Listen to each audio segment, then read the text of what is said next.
Good afternoon student. मैं अवनीश सिंह तोमर और आज हम बहुत ही महत्वपूर्ण चीज पढ़ने वाले हैं भाई। यहाँ पर पिछले एग्जामों से क्वेश्चन पूछे जा चुके हैं और मैं आपको बताऊंगा भी कि कहाँ कहाँ से क्वेश्चन पूछे गए हैं। पिछली वीडियो में हमने सोडियम से संबंधित बहुत सारी बातें पढ़ी थी। हम मुख्य रूप से जो क्षार धातु हैं उन तत्वों के और उनके यौगिकों के बारे में पढ़ रहे हैं। तो सोडियम से संबंधित प्रमुख बातें हम पढ़ चुके हैं भाई। आज मैंने यहाँ पर उससे संबंधित कुछ जो यौगिक हैं उनके बारे में लिखा है भाई। जो भी चीजें पूछी जाती हैं मैं आपको बताऊंगा और कुछ यौगिक है जो यहाँ पर संग्रहित नहीं किए हैं मैंने, उन्हें अलग से पढ़ेंगे भाई हम। सही है, तो वीडियो को आप बिल्कुल लास्ट तक देखें और कमेंट करके जरूर बताएं भाई आपको वीडियो कैसी लगी। अगर पसंद आती है तो वीडियो को लाइक जरूर करें और ज्यादा से ज्यादा वीडियो को शेयर करें। अगर पहली बार हमारे चैनल पर हैं तो इस चैनल को सब्सक्राइब जरूर कर लें और राइट साइड में बेल आइकन के बटन को प्रेस करें और ऑल के बटन पर क्लिक करें ताकि हर वीडियो का नोटिफिकेशन सबसे पहले आप तक सबसे पहले पहुंचे। क्लियर है भाई? तो देखते हैं, देखो इसमें हम क्या क्या पढ़ने वाले हैं। तो आप हेडिंग लिख सकते हैं सोडियम के प्रमुख तत्व एवं उनके गुण व उपयोग। सोडियम के प्रमुख तत्व एवं उनके गुण यानी कि प्रॉपर्टी एंड हिज यूजेस और उनके उपयोग। क्लियर है भाई? तो देखते हैं, देखो सबसे पहला यौगिक है माइक्रोकॉस्मिक लवण। माइक्रोकॉस्मिक लवण, और ये जो माइक्रोकॉस्मिक लवण होता है इसका रासायनिक नाम होता है sodium ammonium hydrogen phosphate dot 4H2O। ये इसका केमिकल फॉर्मूला होता है भाई। तो माइक्रोकॉस्मिक लवण ये जनरली आपसे कैसे पूछा जाता है, ये आपसे डायरेक्ट फॉर्मूले के रूप में पूछा जाता है भाई कि माइक्रोकॉस्मिक लवण का सूत्र होता है, या डायरेक्ट ये पूछ लेगा कि इसमें कितने क्रिस्टलीय जल के अणु हैं, कि इसमें कितने क्रिस्टलीय जल के अणु हैं। तो आप देख पा रहे होंगे 4 जल के अणु हैं। क्लियर है?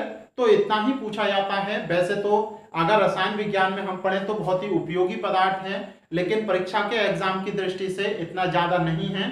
तो आप याद रख सकते हैं माइक्रोकॉस्मिक लवण, और माइक्रोकॉस्मिक लवण का रासायनिक फॉर्मूला क्या होता है भाई, NaNH4। NH4 मैंने आपको बताया था अमोनियम आयन होता है, और हाइड्रोजन आयन और फॉस्फेट। तो sodium ammonium hydrogen phosphate dot 4H2O। तो ये इसका केमिकल फॉर्मूला होता है। अगर रासायनिक नाम की बात करें हम तो रासायनिक नाम होता है sodium ammonium hydrogen phosphate. Clear है? तो ये आपको याद रखना है। इसके बाद दूसरा यौगिक है कैल्गन। कैल्गन बहुत ही मोस्ट इंपोर्टेंट है, आपको याद रखना है। आज तक इसका रासायनिक सूत्र नहीं पूछा गया, आज तक इसका केमिकल फॉर्मूला नहीं पूछा गया भाई, लेकिन फिर भी मैंने यहां पर लिख दिया है। इसे कहते हैं सोडियम हेक्सा मेटाफॉस्फेट PO3 की पावर -3 होती है भाई। तो इसे मेटाफॉस्फेट आयन कहते हैं। देखो मैं यहां पर बताता हूं आपको, ये जगह तो है नहीं भाई। तो देखो यहां पर देखते हैं, देखो इधर देखेंगे, एक ये होता है PO4 ये फॉस्फेट आयन होता है। एक PO3 ये आयन होता है मेटाफॉस्फेट आयन। ये PO3 मेटाफॉस्फेट आयन और PO4 ये होता है फॉस्फेट आयन। तो जहां पर आपने पहले आयन लिखे थे इसे लिख लेना भाई। तो इसमें यही होता है। कैल्गन में कौन सा आयन होता है, मेटाफॉस्फेट। और कितने लिए हैं इसके 6, तो 6 के लिए हमने हेक्सा लगाया। तो देखेंगे, देखो सोडियम हेक्सा मेटाफॉस्फेट, सोडियम हेक्सा मेटाफॉस्फेट को ही क्या कहते हैं भाई, कैल्गन कहते हैं। और याद रखेंगे ये जो कैल्गन है मुख्य रूप से इसका उपयोग जल के शोधन में किया जाता है। कहां किया जाता है, जल के शोधन में किया जाता है इसका उपयोग। तो याद रख सकते हैं भाई। इसके बाद सबसे महत्वपूर्ण यौगिक बोरैक्स या सुहागा कहते हैं। बोरैक्स या सुहागा कहते हैं। मोस्ट इंपोर्टेंट लगा ले भाई, कई बार पूछा गया है बोरैक्स का केमिकल फॉर्मूला क्या होता है। तो याद रखेंगे Na2B4O7 डॉट 10H2O। और इसमें एक बार तो ये भी पूछ लिया गया था भाई कि इसमें जल के अणु कितने होते हैं। तो हाइड्रेट जल कितने होते हैं, यानी कि क्रिस्टलीय जल के अणु कितने होते हैं, 10। तो Na2B4O7 डॉट 10H2O। और इसका अगर केमिकल नेम देखें तो sodium tetraborate, sodium tetra borate decahydrate, ये इसका नाम है रासायनिक, लेकिन कभी नहीं पूछा जाना आपसे, मैंने बस लिख दिया है तो आप परेशान नहीं हो। बोरेक्स या सुहागा, और इसका ये केमिकल फॉर्मूला याद रहे। ये होता कैसा है, जैसी आपने चीनी देखी होगी भाई, चीनी या बूरा कह सकते हैं, बूरा, तो जो बूरा होती है बिल्कुल वैसा ही होता है सफेद क्रिस्टलीय ठोस होता है, और जल में जैसे चीनी घुल जाती है बिल्कुल वैसे ही ये घुल जाता है। अगर इसके उपयोग की हम बात करें तो कांच के उद्योग में, इनेमल बनाने के उद्योग में, साबुन उद्योग में, मोमबत्ती उद्योग में, हर एक उद्योग में महत्वपूर्ण यौगिक है, इसका प्रयोग होता है भाई, आप याद रखेंगे। इसके अतिरिक्त जो कागज होता है और सिरेमिक आदि की वस्तुओं में ग्लेज करने में भी इसका प्रयोग होता है, चमक लाने में। अगला देखो, जल को मृदु करने में, हमने कठोर जल और मृदु जल पढ़े थे भाई, तो कठोर जल की कठोरता को दूर करने में भी इसका प्रयोग होता है, याद रखेंगे। और जो चमड़ा उद्योग होता है, चमड़े उद्योग में जो खोल होते हैं उन्हें सफा करने में और रंगाई करने में भी मुख्य रूप से इसका उपयोग किया जाता है।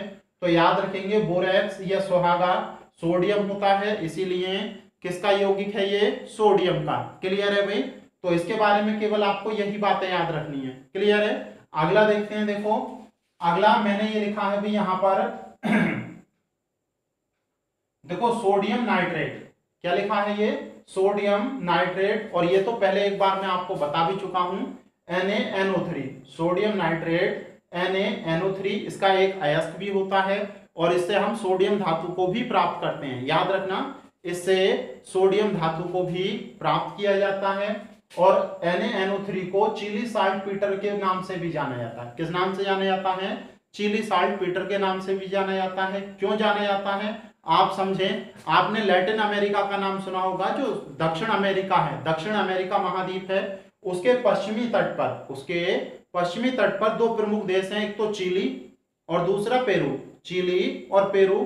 तो इन दोनों देशों के तट पर बहुत अधिक मात्रा में NaNO3 पाया जाता है, सोडियम नाइट्रेट, तो इसीलिए चिली साल्ट पीटर भी कहते हैं इसे। किस नाम से जानते हैं भाई, चिली देश के तट पर बहुत अधिक मात्रा में पाए जाने के कारण किस नाम से जाना जाता है इसे, चिली साल्ट पीटर के नाम से भी जाना जाता है। तो इस बात को याद रखेंगे, और इसी का प्रयोग नाइट्रिक अम्ल के निर्माण में भी किया जाता है, ये भी हमने बात करी थी। जो HNO3 होता है नाइट्रिक अम्ल, उसके बनाने में भी इसका उपयोग होता है।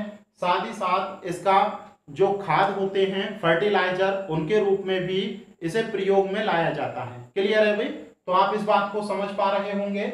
इसके बाद देखो Na2O2, ये होता है सोडियम परऑक्साइड। क्या नाम है भाई इसका, सोडियम, अरे इसमें परऑक्साइड आयन दिखाई दे रहा है भाई, अगर पिछली वीडियो पढ़ी है आपने तो पता होगा, सोडियम परऑक्साइड के नाम से जाना जाता है इसे, परऑक्साइड। तो देखेंगे, देखो ये जो सोडियम परऑक्साइड होता है, बस आपको सूत्र ही याद रखना है, और एक उपयोग बहुत ज्यादा इंपोर्टेंट है भाई।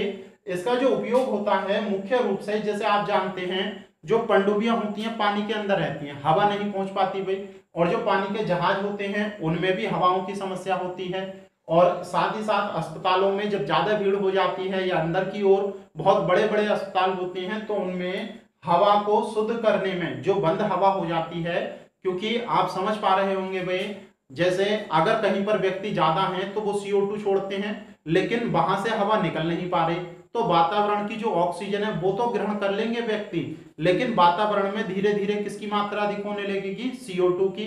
क्योंकि आप सबमरीन को ही लेकर चले, पनडुब्बी को, तो पनडुब्बी के अंदर एक निश्चित मात्रा में ऑक्सीजन है, व्यक्ति लगातार उसे सोखते रहेंगे, यानी कि ग्रहण करते रहेंगे और CO2 छोड़ते रहेंगे, तो वातावरण में किसकी मात्रा बढ़ेगी, CO2 की। तो उसके शोधन के लिए इसका प्रयोग किया जाता है Na2O2, सोडियम परऑक्साइड। क्लियर है भाई, इतना याद रख सकते हैं। देखो तो ये वाला हो गया आपका। इसके बाद ग्लोबल सॉल्ट, ये बहुत महत्वपूर्ण यौगिक है, ये पूछा जा चुका है पिछले कांस्टेबल के एग्जाम में, तो याद रखेंगे ग्लोबल साल्ट।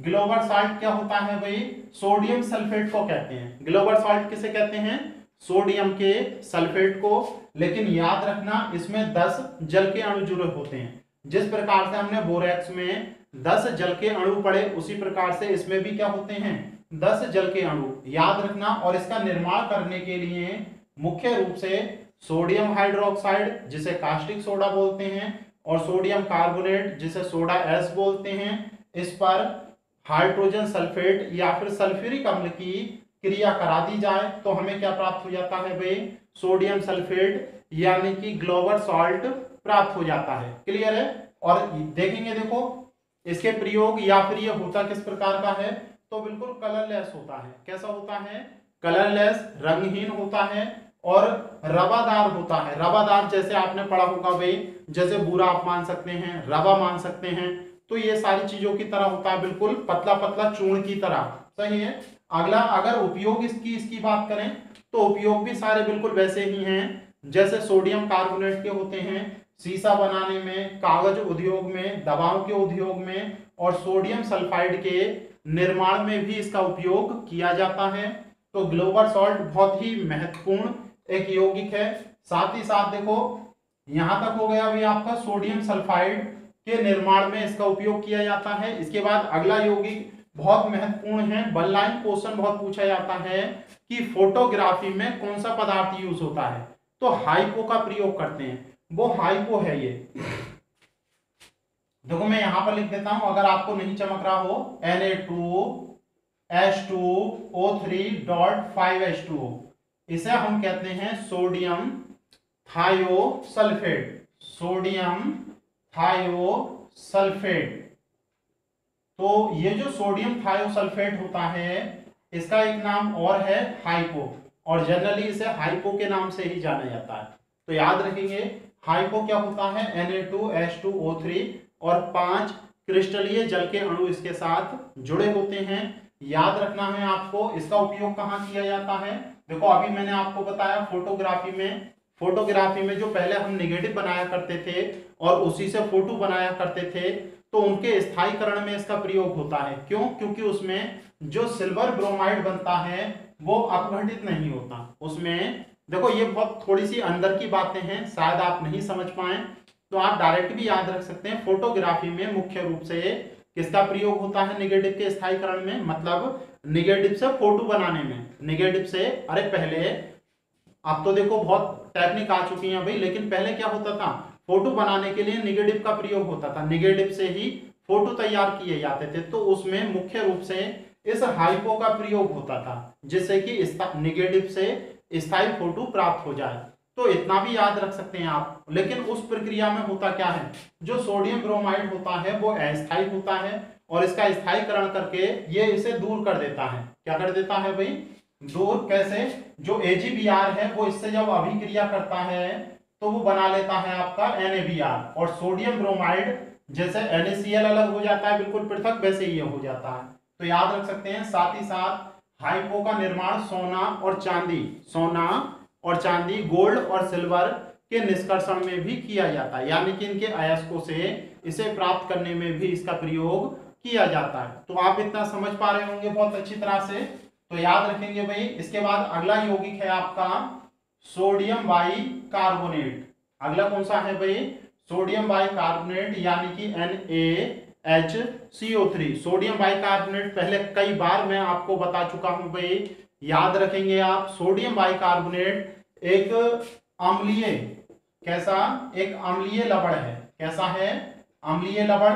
तो याद रखेंगे, ये पहले समझा चुका हूं जल का अपघटन या जल अपघटन वाले चैप्टर में। और देखो इसका प्रयोग दवाई के रूप में भी हम कर लेते हैं। आपने देखा होगा कि ज्यादा अम्लीय चीज खाने से पेट में एसिडिटी हो जाती है, पेट में अम्लीय खट्टी खट्टी डकारें आने लगती हैं, तो घर में ही सलाह दी जाती है कि थोड़ा सा सोडा खा लिया जाए, यानी कि खाने वाला जो सोडा होता है वो थोड़ा सा खा लो। तो क्यों, क्योंकि ये अम्लीय नहीं होता भाई, ये लवण अम्लीय है, लेकिन इसकी प्रकृति क्षारीय होती है। प्रकृति कैसी होती है इसकी, क्षारीय। तो क्षारीय प्रकृति होने के कारण लवण कैसा है, अम्लीय, ये याद रखेंगे। लेकिन प्रकृति कैसी होती है, इसका जो जलीय विलयन होता है उसकी प्रकृति होती है क्षारीय। तो पेट में एसिडिटी होने पर इस क्षारीय लवण का प्रयोग कर लेते हैं हम, और जब ये पेट में जाता है तो पेट में अम्ल है और ये क्षार हो गया, तो दोनों का क्या हो जाएगा, उदासीनीकरण। तो फिर भी आप याद रखना, सोडे का प्रयोग या खाने वाले सोडे का प्रयोग दवाई के रूप में एसिडिटी को समाप्त करने के लिए किया जाता है। और सोडियम बाइकार्बोनेट को ही बेकिंग सोडा या खाने वाला सोडा कहा जाता है। और आपने देखा भी होगा भाई, जब रोटी आपने होटलों पर देखा होगा, आटा बिल्कुल अजीब सा होता है, बिल्कुल खिंचा खिंचा फटा फटा सा, तो उसमें मुख्य रूप से यही मिला देते हैं, खाने वाला सोडा। उससे क्या होता है, रोटी बिल्कुल फूल जाती है। क्यों? क्योंकि इसके गर्म करने पर, देखो मैं आपको समझाता हूं, जब सोडियम बाइकार्बोनेट को गर्म किया जाता है NaHCO3, तो इसमें से CO2 गैस निकलती है। कौन सी गैस निकलती है?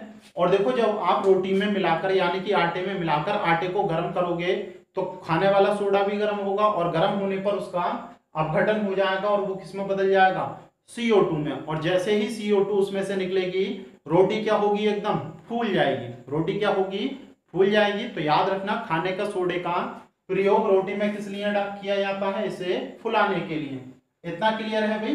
तो ये लिखा भी है, देखो मैंने, आटे में मिलाने से रोटी क्या होती है, फूलने लगती है। और इसका उपयोग पेट की अम्लता को दूर करने में किया जाता है, बेकिंग पाउडर बनाने में, और साथ ही साथ अग्निशामक यंत्रों में भी इसका प्रयोग किया जाता है। इसी से बेकिंग पाउडर बनता है, या इसी को कहते हैं भाई हम, तो याद रख सकते हैं। देखो ये सारे यौगिक हम पढ़ चुके हैं, ये एक दो यौगिक रह गए हैं, इनके बारे में और देख लेते हैं। देखो ध्यान से, NaOH, ये तो कई बार पढ़ा चुका हूं भाई, ये तो पता होना चाहिए आपको। NaOH sodium hydroxide, sodium hydroxide, इसे कास्टिक सोडा भी कहते हैं। सोडियम हाइड्रोक्साइड को किस नाम से जानते हैं भाई, कास्टिक सोडा के नाम से भी, कास्टिक सोडा के नाम से भी जाना जाता है। तो याद रखना, या फिर इसे दाहक सोडा। क्यों दाहक सोडा क्यों कहते हैं भाई, अगर ये हमारी बॉडी पर गिर जाए तो फफोले डाल देता है, एकदम जला देता है पूरी बॉडी को, बहुत गर्म होता है, इसीलिए किस नाम से जाना जाता है, इसे दाहक सोडा के नाम से भी जाना जाता है। और बहुत ज्यादा चिकना होता है ये, जैसे साबुन देखा नहीं, तो साबुन की तरह बिल्कुल चिकना होता है, और इसका प्रयोग साबुन बनाने में किया भी जाता है भाई। जब हम साबुन को पढ़ेंगे तब देखेंगे, या तो KOH कास्टिक पोटास, या फिर NaOH कास्टिक सोडा, इन दो पदार्थों से साबुन बनाया जाता है। क्लियर है? तो आप देख सकते हैं, इसका और उपयोग कहाँ किया जाता है, पेट्रोलियम के शुद्ध करने में किया जाता है, साबुन उद्योग में, कागज उद्योग में, सूती कपड़े में चमक लाने में, और साथ ही साथ रंग बनाने में, रेयान बनाने में। रेयान कृत्रिम ऊन होती है या कृत्रिम रेशा होता है, आप ऐसे कह सकते हैं, तो इनके बनाने में इसका प्रयोग होता है।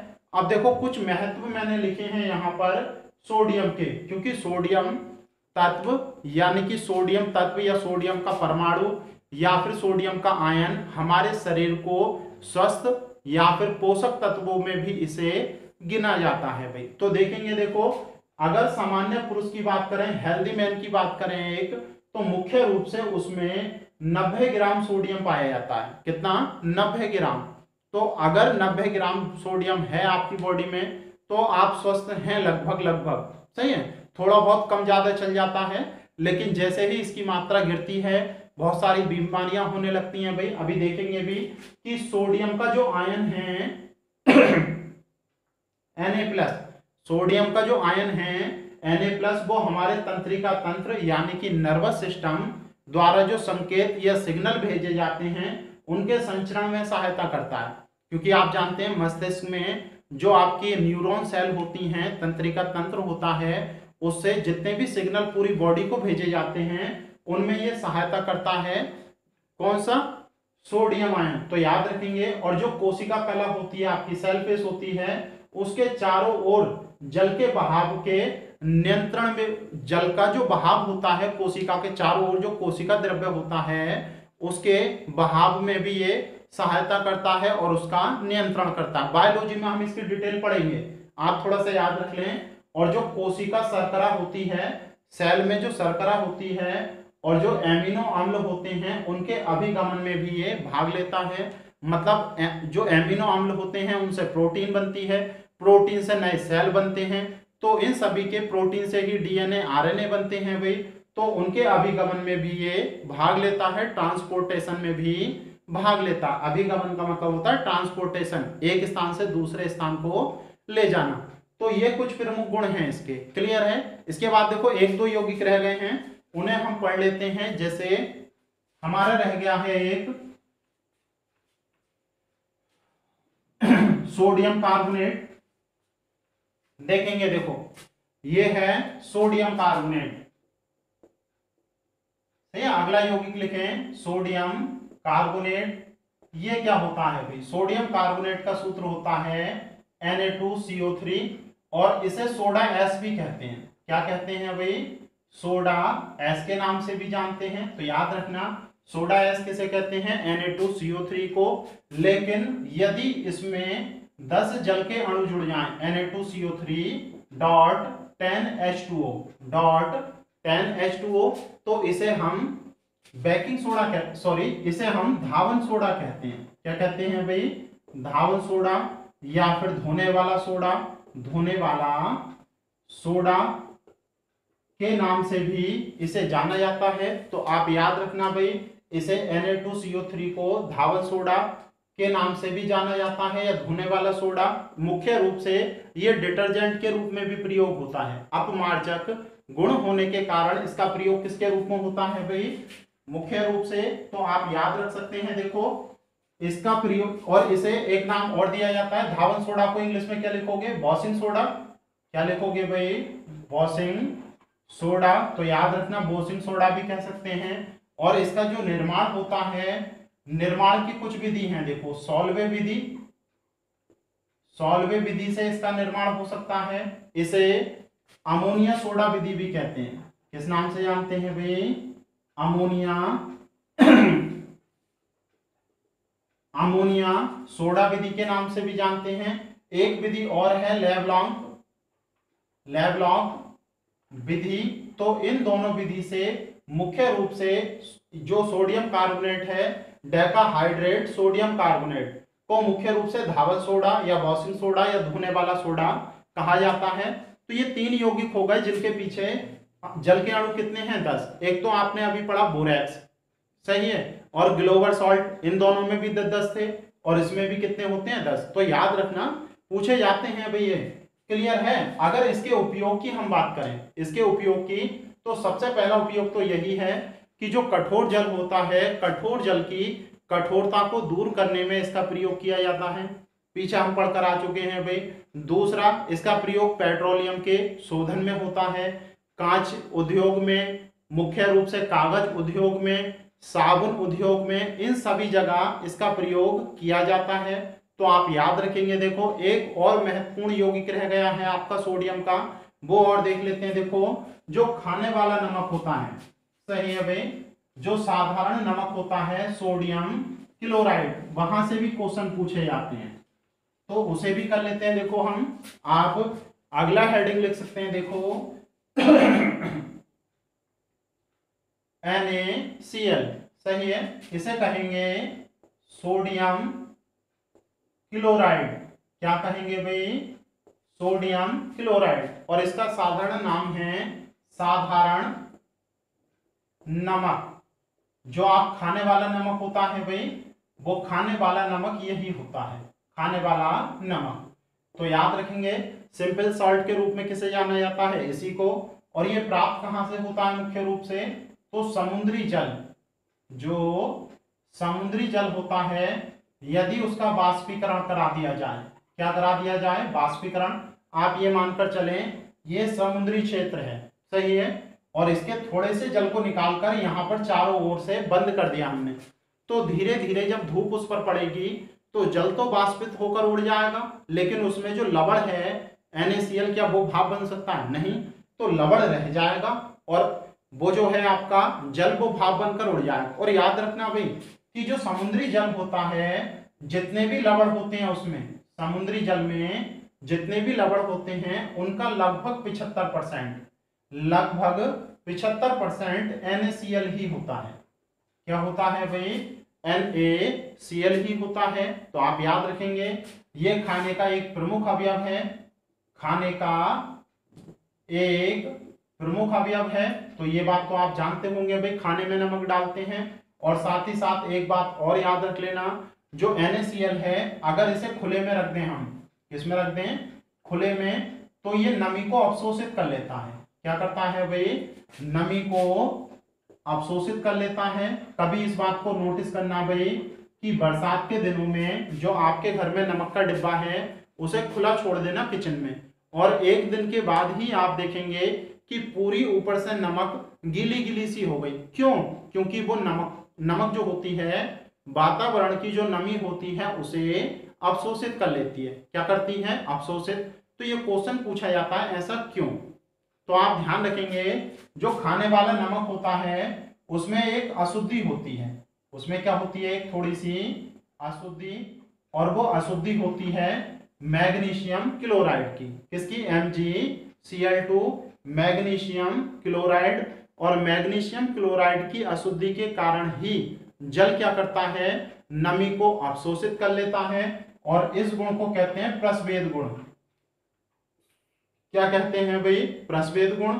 और आप याद रखेंगे जब आपको पसीना आता है, सही है, तो पसीने में भी NaCl होता है, और जब आंसू आते हैं तो आंसू में भी क्या होता है? NaCl। और देखो जब ज्यादा गर्मी पड़ती है और आपकी शरीर से पसीना ज्यादा बहेगा तो शरीर से उसके साथ क्या निकलेगा? NaCl। तो उस समय जब आपके शरीर में पानी की कमी होती है, यानी कि कौन सी बीमारी होती है? डिहाइड्रेशन। कौन सी बीमारी होती है भाई? डिहाइड्रेशन की बीमारी होती है। तो ये बात पूछी जाती है कि डिहाइड्रेशन में किसकी कमी होती है? सामान्य रूप से जल कम हो जाता है हमारी बॉडी में, लेकिन जल के साथ साथ जब जल का क्या हुआ भाई? पसीना बनकर निकला तो बहुत सारा हमारे शरीर से नमक भी निकल गया। सही है। तो उस समय शरीर में नमक की भी कमी हो जाती है। उस समय शरीर में नमक की भी कमी हो जाती है। तो याद रखना डिहाइड्रेशन के दौरान जल की कमी के साथ साथ शरीर में नमक की भी कमी हो जाती है। तो ये कुछ सोडियम के यौगिक थे भाई। ज्यादा से ज्यादा चीजों को हमने पढ़ने की कोशिश की है। आप इसके प्रैक्टिस सेट लगा कर देखें, शायद आपका कोई भी क्वेश्चन नहीं बचेगा। और अगर ये सारी चीजें आपको पसंद आई हो तो वीडियो को लाइक जरूर करें और वीडियो को ज्यादा से ज्यादा शेयर करें भाई। Thank you.